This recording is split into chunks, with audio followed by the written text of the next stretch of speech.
എനിക്ക് ഒരു ട്രഡീഷണലായിട്ടും എന്നാൽ ഫങ്ഷണലുമായിട്ട് ഉള്ളൊരു വീട് വേണമെന്നായിരുന്നു. അതിനെക്കുറിച്ച് ആർക്കിടെക്റ്റുമായിട്ട് സംസാരിച്ചു. പുള്ളി ആദ്യം ഒരു പ്ലാൻ വരച്ച് കാണിച്ചു. അതിൽ നിന്ന് വലിയ മാറ്റമൊന്നും വരുത്തേണ്ടി വന്നില്ല. എനിക്ക് ആവശ്യമുള്ള റിക്വസിഷൻസും ആവശ്യത്തിന് വേണ്ട ഞാൻ ആവശ്യപ്പെട്ടതൊക്കെ അതിലുള്ളതുപോലെ തന്നെയായിരുന്നു. അപ്പോൾ അതനുസരിച്ച് വീട് തുടങ്ങി. വീട് വച്ചു വന്നപ്പോഴത്തേക്കും എൻ്റെ പ്രതീക്ഷയ്ക്കൊത്ത് തന്നെ വീട് ഉയർന്നു.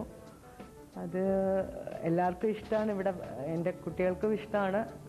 ഇവിടെ വരുന്നവർക്കും ഈ വീട് ഇഷ്ടപ്പെടുന്നുണ്ട്. കാണുന്നവരൊക്കെ നല്ല അഭിപ്രായമാണ് പറയണേ. പ്രത്യേകിച്ചൊരു വീടിൻ്റെ മോഡൽ മനസ്സിലില്ലായിരുന്നു. എൻ്റെ ആവശ്യവും ആഗ്രഹവും അനുസരിച്ചിട്ടുള്ള വീടിനെക്കുറിച്ച് ഞാൻ ആർക്കിടെക്റ്റുമായിട്ട് സംസാരിച്ചു. ഒരു നടുമുറ്റവും അതിന് ചുറ്റിനും വിശാലമായിട്ടുള്ള മുറികളുമായിട്ടൊരു വീടായിരുന്നു ആവശ്യം. അത് അനുസരിച്ചിട്ട് മിസ്റ്റർ അർജുൻ ഒരു പ്ലാൻ വരച്ചു വന്നു. അതിൽ നിന്ന് വലിയ മാറ്റങ്ങളൊന്നും വരുത്തേണ്ടി വന്നില്ല. അതനുസരിച്ച് വീട് പണി മുന്നോട്ട് പോവുകയും ചെയ്തു. അത് കഴിഞ്ഞിട്ട് എൻ്റെ എൻഡ് റിസൾട്ട് വളരെ തൃപ്തികരമായിരുന്നു.